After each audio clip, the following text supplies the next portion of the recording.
ഇന്ന് തന്നെ ഡൗൺലോഡ് ചെയ്യൂ. കാണൂ നിങ്ങളുടെ ഫേവറേറ്റ് ഷോസ്. ഒരു പ്രണയ സാഫല്യം. ഇതാണോ എന്റെ അമ്മയുടെ കൈയക്ഷരം?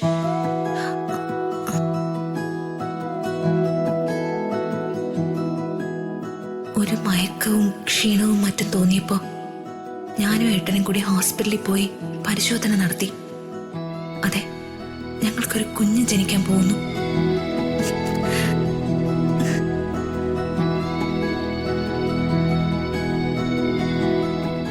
പത്മയ്ക്കെല്ലാം ഡയറിയിൽ കുറിക്കുന്നൊരു ശീലമുണ്ട്.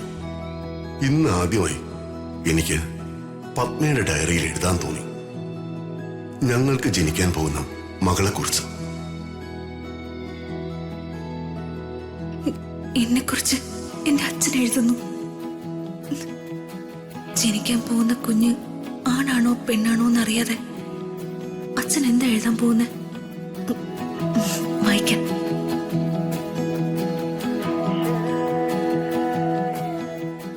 എന്നിട്ട്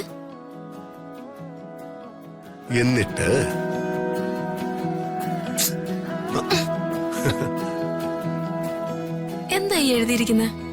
നീ വായിച്ചില്ലേ? ഏട്ടൻ തന്നെ വായിക്കും. ശരി.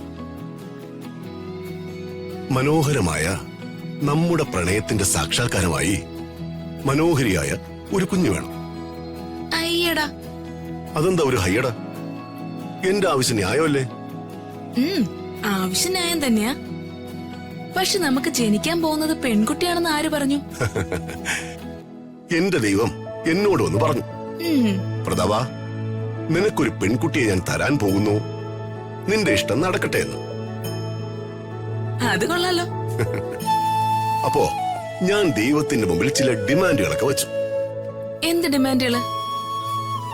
എന്റെ പത്മയെ പോലെ അതിസുന്ദരിയായ, അവളുടെ അതിമനോഹരമായ ചിരിയുള്ള ഒരു കൊച്ചു രാജകുമാരി ആയിരിക്കണം എന്റെ മകൾ.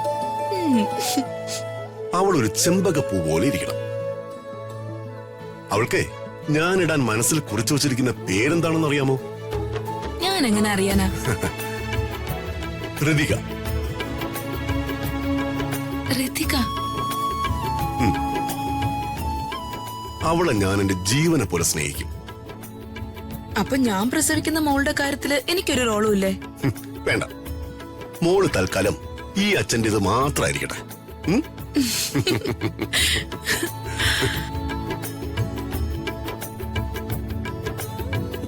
അപ്പോ ഒരു മകള് വേണമെന്ന് ആഗ്രഹിച്ചിരുന്നതും ജനിച്ചതിന് ശേഷം എന്നെ ഏറെ സ്നേഹിച്ചിരുന്നതും എന്റെ അച്ഛൻ തന്നെയായിരുന്നു.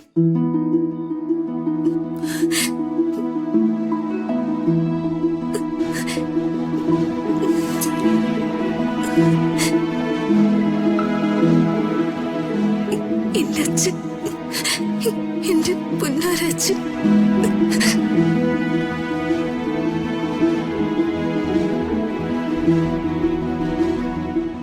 ഇന്ന് ചെക്കപ്പ് ദിവസം ഏട്ടൻ തിരക്കിലായതുകൊണ്ട് ജഗന്നാഥേട്ടന്റെ കൂടെ ഹോസ്പിറ്റലിൽ പോവാൻ പറഞ്ഞു.